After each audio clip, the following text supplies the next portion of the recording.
Tonight, the South Tonight goes to Dipton to report a controversy about the local pub. From Ohai, we find out about changes to the country's smallest railway company. And in Dunedin, we share the exhilaration of a Dunedin family at the end of a very long project. Good evening. The community of Dipton in central Southland is up in arms about the possible loss of the local pub. Because he's losing money, the publican wants permission to sell the licence elsewhere. But as Peter Cruikshank reports, the locals are fighting a determined campaign to prevent that happening. Like a lot of little country towns, Dipton's seen better times. What used to be the post office is now a veterinary clinic, and the Main Street dairy had to close its doors. For all that, there's the positive side as well, like the work that's been done to enhance the environment. So a little town that's split down the middle by this big bridge has come together to fight the latest threat to its status, the possible loss of the pub. Oh, yeah. Have you signed our petition? Will. On Monday, the Dipton publican will be asking the Licensing Control Commission for permission to transfer the licence away. The locals will fight the move by presenting their petition. What sort of reaction are you getting? Mixed reaction. The Southlanders are very conservative, as you well know. But as soon as they see that Joe Bloggs has signed, Joe Bloggs, he doesn't go to the pub. But he feels strongly about the pub being part of the social fabric, and people are starting to sign now. And I think when we go to court on Monday, we will have a strong case to put to the licensing committee to retain the licence here in Dipton. Does this mean you're all going to have to dub in a little bit of money and buy the pub outright, or what? No, I don't think so, but given time, I think that we could find some sort of solution if the licence is retained locally. But for the publican, Steve Penrose, the situation's straightforward. The rural downturn, the loss of sports teams from the area, and tougher drink drive enforcement all mean he's losing money. The pub's too old to sell. He's got a job in Christchurch, and although he wasn't happy to be seen in our item, made it quite clear he wants out, despite the view of the locals. Some of them aren't too happy about it, but you can't blame them for that.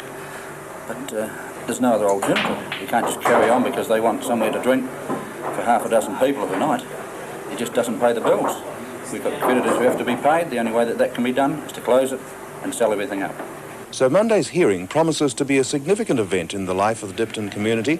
If their pub goes, this alternative, 6 kilometres away at Benmore, could be in for a resurgence in business. Queenstown's in line for a multi-million-dollar arts and community centre. In a scheme new to the South Island, a wide-ranging trust is being set up to involve local professional expertise in designing and funding the concept. Michael Lynch has the details. The arts in Queenstown have played a backseat role in the push for the tourist dollar. But the latest proposal may change all that and turn a profit too. 18 months ago, Christchurch architect Peter Bevan unveiled his scheme for a combined arts and conference centre for the town. The concept didn't have unanimous local body support, but since then the council's commissioned a public opinion survey leading up to the present trust. The idea is to use the wealth of professional talent in the town, both for design and fundraising. Talent that, with a dramatic building downturn, does have more spare time than in the past. Queenstown, I think, would have more people of the ability and skills and enthusiasm, sort of the entrepreneurial spirit, to put this kind of development together than I think any other town of comparable size in New Zealand. And if Queenstown can't get it together, I don't think anybody could. Tauranga, with a similar centre, is being used as a model. A consultant from the north is likely to be involved, and the sites are still being tossed around. But the centre could go near the present hall, or on the centrally situated old high school site, or even on the prime land down by the Earnslaw Wharf. The scheme could be a joint venture with private enterprise and might cost $5 million or so. The planned completion is 5 years away. People with disabilities want to improve their image and their job prospects. That's been the message of a special week designed to promote employment opportunities for the disabled. As Marion Hazen reports, the week's been directed more at employers than disabled people themselves. Alexia Pickering works closely with disabled people to improve their status as potential employees. As Equal Employment Opportunities Officer for the Department of Social Welfare, she says a lot of employers view the disabled as unreliable. You're not sick. This is always the myth around disability, that people with disabilities are sick quite quite often. They don't keep regular hours, and there's always the exception, of course, but generally you'll find that people with disabilities want to work, and that's the difference. Disabled herself, Alexia says it's hard for people with disabilities to be accepted into the workplace. This has been Employment Week for the Disabled, brainchild of the Disabled Persons Assembly set up 6 years ago. It felt there was a need for potential employers to be educated about disabled people's skills. People with disabilities really want to work, and at great cost to themselves quite often, because it just takes that much extra time and effort and energy to actually even get to work. But they're prepared to do this, to be part of normalisation. Disabled people want to turn what they see as a negative image into a positive one by promoting their skills and enthusiasm. Motivation and lots of perseverance. When it comes to getting the job done, it's now up to employers to come forward with the jobs. Let's hope it's not an omen for the weekend, but the temperatures were a lot cooler today. However, the sight of these mutton birds migrating south to breed is a sure sign that summer's on the way. Half Moon Bay was fine at 3 o'clock with 11 degrees, Invercargill showery and 9, Gore cloudy and 11, Balclutha showers and 8, Dunedin partly cloudy 11, Palmerston overcast 13, Oamaru partly cloudy and 13. Coral fine and the high of 16, Ranfurly partly cloudy 13, Queenstown cloudy and 9, Wanaka cloudy and 10, Alexandra sunny and 15, and Te Anau raining and the low today of 4. And for tomorrow, Dunedin 15 and Invercargill 13 degrees. Yet another book on women's health has hit the bookstores, but rather than concentrate only on gynecological problems, women's health covers everything from ectopic pregnancy to arthritis. As Marion discovered, its Australian author believes naturopathy minimises the need for strong drugs. You don't have to accept a compromise these days. You don't have to accept taking suppressive, strong drugs in the long term. If you don't want to. Sure, you may need drugs for a certain condition, but you can reduce the dose of the drugs required by complementing these things with naturopathic medicines and a healthy diet. Dr Cabot's book is big on healthy diet, and its chapter on headaches outlines ways of preventing them. You really have to avoid certain foods if you're a migraine sufferer, like tyramine. And I've given a list of foods that contain tyramine. Unfortunately, they're usually the delicious foods, but still. Tyramine's the main cause of migraine and lurks in alcohol, fried foods and sweets. Naturopathic remedies rely on naturally occurring substances such as herbs, minerals and vitamins. Dr Cabot says they're helpful to chronic pain sufferers, but are no miracle cure. Well, say if someone who had arthritis and who'd had it for several years, they would take primrose oil, antioxidant vitamins, and change their diet so they had a lot more raw food in the diet. It would take probably 2 or 3 months before they really noticed the joints loosening up. Sandra Cabot's book aims to give women enough information to choose between available treatments. It's just a matter of getting wise yourself and having an inquisitive or inquiring spirit, communicating intelligently with your doctor because you've given yourself enough basic information to do so, and keep on looking. So it would seem the book's advice is much the same as your mother's. Cut down on junk food, eat your greens and stay healthy. Dr Sandra Cabot with Marion Hazen. Now it's south again to Ohai, where a private railway company that serves the coal industry is battling for survival. It's had the squeeze put on it to cut costs and has survived so far by novel means.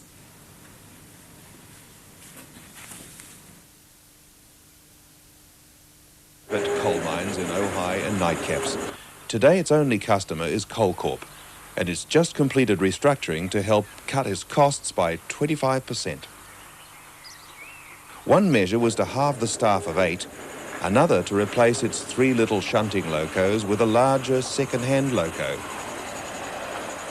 Now it can take 31 laden wagons at a time, rather than making 3 or 4 trips a day. We save quite a lot of time by having this train. Our running times are cut in half, and as a result we're a lot more competitive than we used to be with carting coal down here. So what's your job? Well, I drive the train and do all the maintenance work around the office as well. So most of our employees have got to do 2 or 3 jobs now to,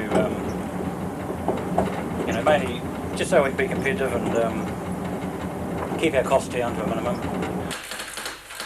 As well as typing and weighing wagons, the board's one office worker mows the lawns and shunts wagons. And it's this kind of approach which keeps costs so low that Russell Wilson says no one could do it cheaper. And a possible sale of 250,000 tonnes of fines from Ohai could be a big help to the board. If that deal goes ahead, it could mean that the Railways Corporation will be paying to use the line. It would help us, and it would help Coal Corporation, and it would help the Railways Corporation. So it would help everyone in general, really.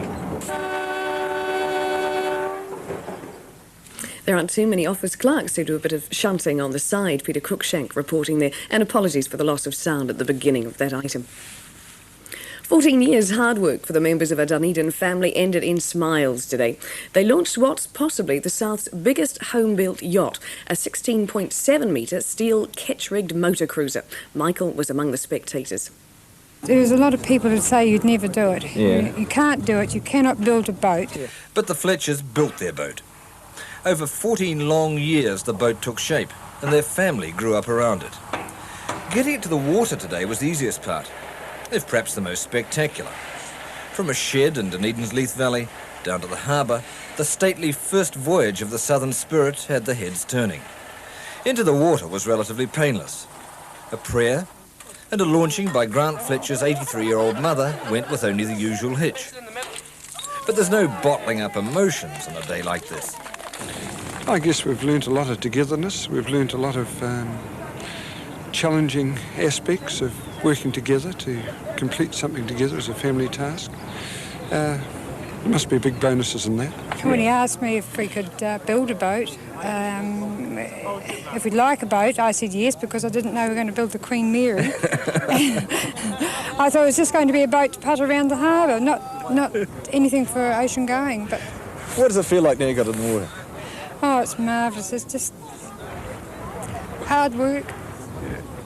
It's a lot of hard work. The hard work is there to see. A finely finished cabin, using 300-year-old Cowrie beams salvaged from the Burnside freezing works, oak from Geraldine, a water filter that once served a newspaper darkroom. It's all the fabled Kiwi ingenuity, down to the stainless steel stanchions made up from surplus hospital beds. And for the Fletcher family, it should now be plainer sailing. A fully surveyed boat worth hundreds of thousands, plans for harbour charters, the Sounds, the islands, and then perhaps Greece. It's their turn to laugh at the knockers. The Fletcher family have every good reason to be feeling pleased with themselves tonight. 14 years put to good use. Balclutha and Palmerston are places to be this weekend, with festivals on in both towns. Have a great weekend, whatever you're up to, and we'll be back on Monday. Good night.